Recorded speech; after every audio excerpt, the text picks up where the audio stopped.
Buenos días a todas y todos y muchas gracias por estar una vez más en un nuevo episodio del Podcast del Frío. Como cada mes tenemos una cita con aquellos temas de interés para el mundo de la refrigeración y con el objetivo de que puedan llegar a todo el sector desde los pequeños instaladores hasta los más grandes. Este es el segundo episodio de la segunda temporada para los que nos seguís desde Spotify y el episodio 13 para los que nos seguís desde YouTube.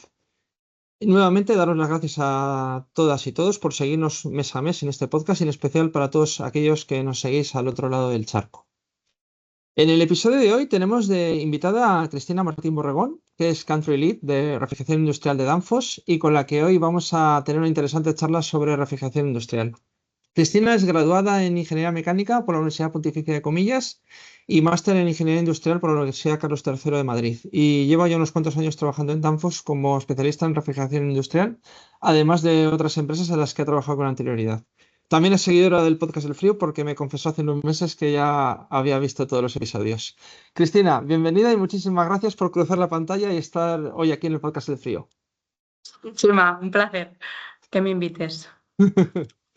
Antes que nada, quiero mandar saludos a todo el equipo de Danfoss, especialmente a 3 personas del equipo. En primer lugar, a Carlos Rubies, a quien impactó mi camisa hawaiana y motivo por el cual repito hoy vestimenta en el día de hoy.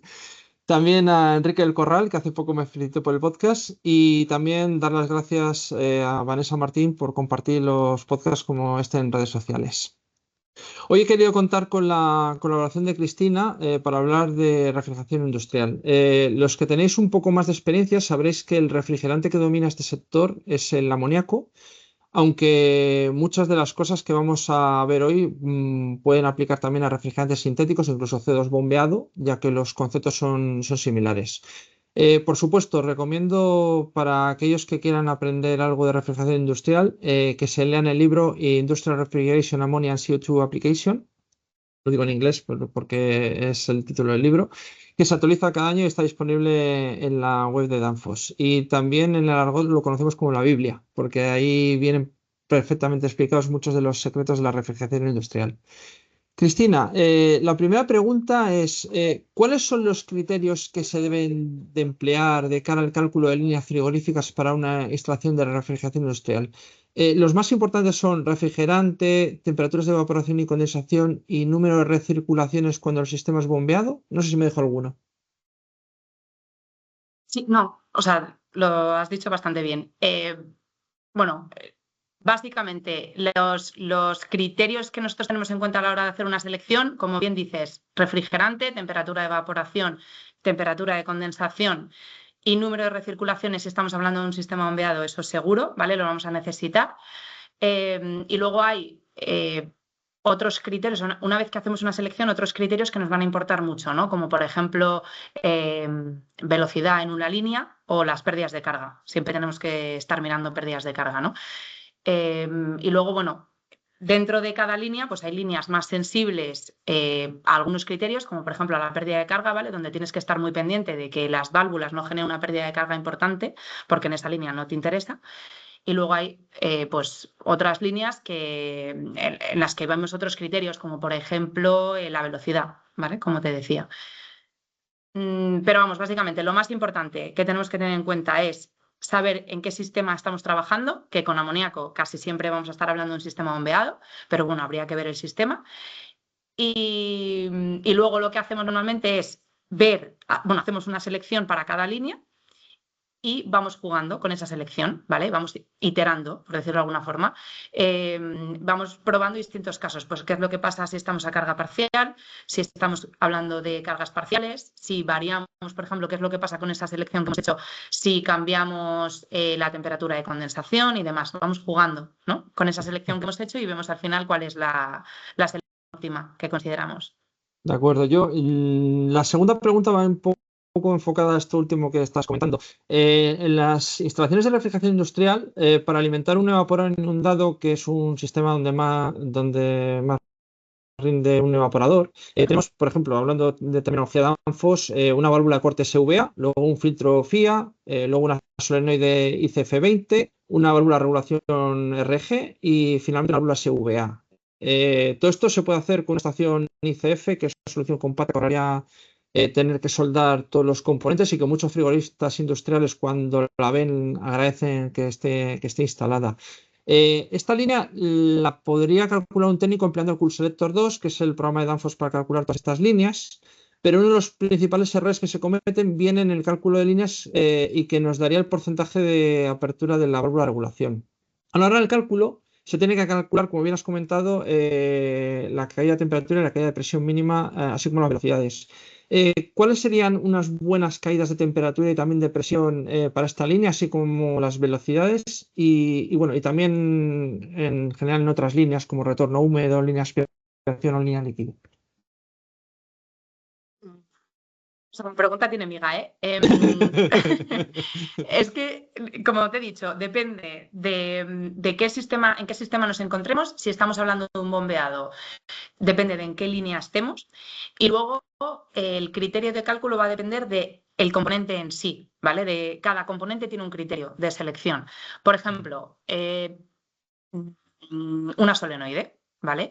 Las solenoides hay, dependiendo de la solenoide que elijas, pues hay solenoides en las que, por ejemplo, vamos a necesitar una pérdida de carga mínima para que la válvula esté abierta. Entonces, eso lo tienes que tener en cuenta. Y a lo mejor, debido a eso, no puedes utilizar ese solenoide en cualquier línea. Entonces, hay que ver un poco, pues eso, dónde nos encontramos y ver componente a componente. Otro componente, por ejemplo, donde hay que fijarse mucho en una REC, como comentaba, en una válvula de regulación. Tenemos que considerar cuando cuando estamos haciendo esa selección, consideramos una pérdida de carga, ¿no? Que nosotros vamos a fijar de manera teórica al hacer esa selección. Y nos va a llevar al tamaño adecuado que necesitamos de esa regulación, ¿vale? O sea, de esa válvula. Pero luego ese valor va a depender de la pérdida de carga que tengamos en el resto del sistema, porque al final es una válvula que lo que vamos a hacer es equilibrar, ¿vale? Todos los ramales que vamos a tener en una línea de líquido. Entonces, como te digo, primero hacemos una selección teórica y jugamos, iteramos para ver si es la óptima o no, en función de una serie de criterios, pero válvula a válvula, ¿vale? Sí. Y luego, si me preguntas un poco por tema velocidades, te diría, en líneas generales, en una línea de líquido, podemos estar hablando, un criterio válido para Danfoss sería hablar de 1 metro por segundo. Y en una línea, por ejemplo, de retorno húmedo, de unos 12 metros por segundo. Que luego dependerá, ¿vale? Pero más o menos hablar de eso, ¿vale? En líneas generales, hablar de esas velocidades. Sí, que más o menos creo que son las que vienen por defecto en el programa cuando lo abrimos, el CoolSelector 2, que son las que vienen configuradas. Eso es, Eh, eso es. Vamos a pasar a otra pregunta. El desescarche, que lo denominé una vez como el mar menor que hay en las instalaciones frigoríficas. El más empleado en refrigeración industrial en sistemas bombeados es el de gas caliente a 3 tubos. ¿Cómo se tiene que hacer un desescarche de manera correcta en sistemas inundados y qué consideraciones hay que tener en cuenta para evitar problemas? Por ejemplo, retornos de líquido, que pueden ser quizá un poco los más peliagudos.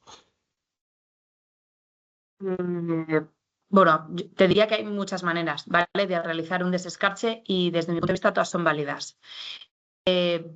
Para mí, te diría que hay dos cosas críticas en un desescarche, críticas, o dos cosas que a mí me interesan mucho a la hora de ver cómo hago ese desescarche, ¿no? Una sería el tiempo que voy a tardar en hacer el desescarche, porque evidentemente cuando haces un desescarche no estás produciendo frío, que es lo que te interesa, ¿vale? Estás desescarchando, entonces el tiempo tiene que ser lo mínimo posible. Y luego otro muy importante para mí es el gasto energético, porque en el desescarche hay mucho gasto energético, ¿vale? Entonces, bueno, para nosotros, por ejemplo, a la hora de hacer un desescarche, hay dos maneras de hacerlo, ¿vale? O sea, en el drenaje de ese gas caliente, o sea, sabes que el gas caliente entra al evaporador, va desescarchando el evaporador y luego hay un drenaje. Como decías, en un desescarche de 3 tubos hay un drenaje que retorna otra vez al separador. Entonces, en ese drenaje es muy importante ver qué válvula vamos a seleccionar en esa línea, ¿no? O qué método vamos a utilizar de desescarche en esa línea. Y hay dos, principalmente. Uno sería por presión y el otro sería por drenaje líquido. En un desescarche por presión, bueno, los dos te van a funcionar muy bien, ¿vale? Los dos funcionan, los dos van a cumplir su función, que es la de desescarchar, y no vas a tener problemas. Pero, ¿cuál es la diferencia? que en un desescarche de control por presión vamos a utilizar mucha energía del compresor, ¿vale? Porque estamos bypaseando gas y esto no nos interesa porque gastamos mucha energía. Y en el método de drenaje de líquido, que es al final con un flotador, lo que vamos a conseguir es reducir la cantidad de gas que demandamos para hacer ese desescarche. Y de esa manera lo que hacemos al reducir la cantidad de gas que necesitamos, estamos reduciendo la cantidad de energía que solicitamos de un compresor, ¿vale? Y inevitablemente eso lo que nos provoca es que el desescarche se hace en menos tiempo, con lo cual estamos evitando dos cosas que nos interesan. ¿Vale? Es un poco así en líneas generales lo que te diría de un desescarche, cosas que me pueden importar a mí a la hora de hacer un desescarche. Por cierto, el descarche también se está empleando mucho últimamente para los descarches del flotador. ¿Tú lo recomiendas como un buen método para el descarche? 100%, 100%. Vamos, a mí Sí. me encanta. Hay que tener una serie de consideraciones, ¿vale? A la hora de usarlo, pero a mí me encanta por lo que te digo. Es un método con el que con una válvula simplemente estamos consiguiendo que el compresor trabaje menos. Y eso es muy beneficioso, ¿vale? Estamos consiguiendo que no haya bypass de gas caliente, ¿vale? Porque lo que hacemos es metemos gas caliente dentro del evaporador, lo bloqueamos ahí y dejamos que condense, ¿vale? O sea, le damos más tiempo para condensar y una vez que ha condensado lo retiramos, que es el líquido, pero solo retiramos líquido, no vapor, o sea, no gas caliente. Entonces es súper interesante. O sea, Muy esto bien. daría para otro podcast, Chema. Sí, sí, totalmente. Totalmente. Esto es otro podcast. Esto se llama otro Básicamente. podcast, efectivamente. Es que la reflejación industrial es tan amplia que Sí, esto sí, daría para no uno, sino para 20 podcasts. sí, Bueno, sí, total. como tenemos el tiempo limitado, seguimos con las preguntas que tenemos planteadas para hoy. En los sistemas donde se emplean compresores de tipo abierto, como los de tornillo, es necesario enfriar el aceite. Para enfriar el aceite tenemos varios métodos. El enfriamiento de agua, el enfriamiento por aire, pero uno de los más interesantes y también de los que más suelo ver yo instalados en instalaciones de refrigeración industrial es el enfriamiento por termosifón. ¿En qué consiste este sistema, Cristina? Pues a ver, un sistema por termosifón no es más que en la zona del compresor vamos a instalar un intercambiador de calor en el que por un lado vamos a tener el aceite que necesitamos enfriar y por otro lado vamos a tener el propio refrigerante del sistema, en este caso amoníaco, ¿vale? O sea, va a ser un intercambiador amoníaco-aceite. ¿Cuál es la peculiaridad, por llamarlo de alguna manera? Pues que tenemos que estar muy atentos a cómo vamos a instalar este intercambiador, porque al final es un sistema que va a funcionar por gravedad y tenemos que estar muy atentos, pues sobre todo a la altura a la que vamos a colocar ese intercambiador y a la pérdida de carga que vamos a tener. O sea, lo que necesitamos es, como es un sistema alimentado por gravedad, necesitamos que exista flujo de refrigerante. ¿Vale? Entonces, eso lo vamos a conseguir, como te digo, con la altura y teniendo muy en cuenta las pérdidas de carga. Y si lo hacemos bien, funciona fenomenal. Sí, sin duda. De hecho, creo que uno de los que más se emplea en la actualidad, el sistema de enfriamiento de aceite por termosifón, más que incluso que el de aire, el de agua, es verdad que lo veo cada vez menos, pero bueno, yo creo que efectivamente, como bien comentas, el enfriamiento por termosifón, bien empleado, bien hecho, es uno de los más interesantes. Sí, sí. En los sistemas inundados, uno de los elementos más importantes del sistema es el separador de líquido, que suele ser de grandes dimensiones. Antiguamente funcionaba todo con dos flotadores, uno para el nivel mínimo y otro para el nivel máximo, pero hoy en día la refrigeración industrial ha evolucionado y ahora tenéis un sistema como es el AKS 4100. Explícanos brevemente cómo funciona este sistema de control del nivel de líquido, que creo que es muy, muy interesante. Vale, pues mira, una KS4100 es un sensor de nivel de líquido que funciona por radar, ¿vale? Entonces, básicamente lo que tenemos es un cabezal de la KS4100 y un cable que puede ser de tipo flexible o tipo coaxial, rígido. Pero bueno, eso nos lo digo. Entonces, el cabezal lo que hace es manda una señal de radar por ese cable. En el momento en el que choca con el fluido, o sea, baja, choca con el fluido y sube, ¿vale? ¿Cómo sabe esa señal que ha chocado con el fluido? Porque previamente al cabezal le hemos hecho una configuración y le hemos dicho cuál es la constante dieléctrica del fluido que vamos a medir, ¿vale? Entonces, como te digo, el cabezal manda la señal, baja, choca con el fluido, sube. Entonces, el cabezal lo que hace es medir el tiempo que hemos tardado en bajar y en subir. Y con eso es capaz de saber la cantidad o sea, el nivel de líquido que vamos a tener en ese. Es muy sencillo. La manera en la que funciona es muy sencilla. Muy sencillo y creo que bastante práctico. Aprovechando que te tengo por aquí, tengo que preguntarte por los intercambiadores de placas, especialmente por los semisoldados, que son muy empleados para diferentes aplicaciones industriales, como evaporadores, condensadores, desrecalentadores, subfriadores o economizadores. Eh, Cuéntanos un poco acerca de la gama de intercambiadores de placas que tenéis en Danfoss, que es verdad que no la tenéis desde hace muchísimos años, sí que desde unos cuantos años para esta parte ya la tenéis, y en qué aplicaciones podrían montarse.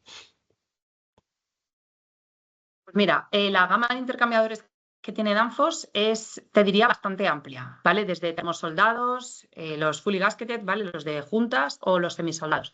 Si nos centramos en aplicaciones de amoníaco, como dices, o sea, utilizar una gama u otra va a ser básicamente por aplicación y por refrigerante. Entonces, si nos vamos a una instalación de amoníaco, solo podemos utilizar los semisoldados. O sea, con amoníaco solo son compatibles los semisoldados. Dentro de la gama de semisoldados, bueno, tenemos 5 tamaños de bastidores y bueno, al final eso lo que va a definir pues es el bastidor, es el tamaño que vamos a tener, ¿vale? Pero luego dentro del intercambiador, como sabes, vamos a utilizar, o sea, vamos a poder montar una cantidad de placas que vamos a elegir, ¿vale? Según la instalación según la instalación en la que estemos trabajando, ¿vale? Y eso hará que el intercambiador sea más grande o más pequeño. Bueno, ya será un intercambiador particular, ¿vale? Para esa instalación.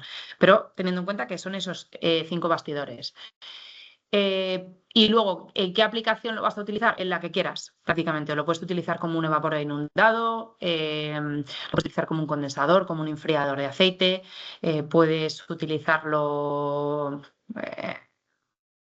Es que aplicación la que quieras. Sí, sí. O sea, aplicación dentro de una instalación de amoníaco la que tú quieras. Yo creo que las he Excepto, numerado todas antes prácticamente. sí, has enumerado todas, te diría, nosotros, ¿vale? Gama que tenga Danfoss, podemos utilizar o sea, el intercambiador para cualquier aplicación, excepto para la expansión directa. Y es verdad que en amoníaco a lo mejor no es lo más normal, pero es lo único a lo mejor que te diría que nos falta. Sí. Cristina, para hablar de refrigeración industrial, como bien has dicho antes, harían falta muchos podcasts. Pero aquí tenemos el tiempo limitado. Aún así, tengo una última pregunta. ¿Qué le falta a Danfoss a nivel de refrigeración industrial que aún no tenga? Yo, quizá, lo único que echo de menos, porque prácticamente Danfoss tiene de todo, eh, eh, porque lo tenéis más que nada todo desarrollado, es a nivel de intercambiadores una solución similar a la que tiene la marca Baterus con un intercambiador de tubos y placas que se emplea mucho como operador en enfriadores de amoníaco. ¿Tenéis planes para desarrollar una solución similar o ya lo tenéis cubierto con la gama actual? A ver, vamos por partes. Yo diría que efectivamente Danfoss tiene una gama súper amplia de producto. Eh, lo tiene todo inventado, ¿vale? Aunque es verdad que hay alguna cosilla que estaría bien tener, ¿vale? Que no tenemos todavía. Pero bueno, eso lo dejo abierto. En temas de intercambiadores de calor, efectivamente, nos falta el Baterus, un shell and plate nos falta, seguro, porque hay algunas aplicaciones en las que con con un intercambiador soldado, pues no vamos a llegar.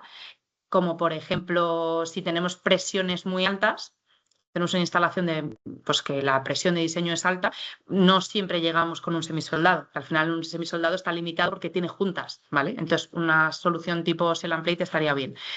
Y luego te diría que echo de menos otra, que es básicamente un termosoldado, pero solo de inoxidable para poder utilizarlo con amoníaco.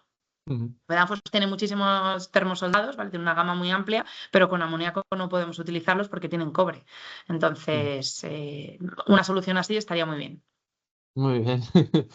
Pues Cristina, quiero darte las gracias por haber colaborado con tu presencia en esta edición del Podcast del Frío. Ha sido un auténtico placer poder charlar contigo sobre refrigeración industrial. Me lo he pasado muy bien y espero teneros a los amigos de Danfoss nuevamente en un futuro por aquí para hablar de lo que más nos gusta, el mundo del frío.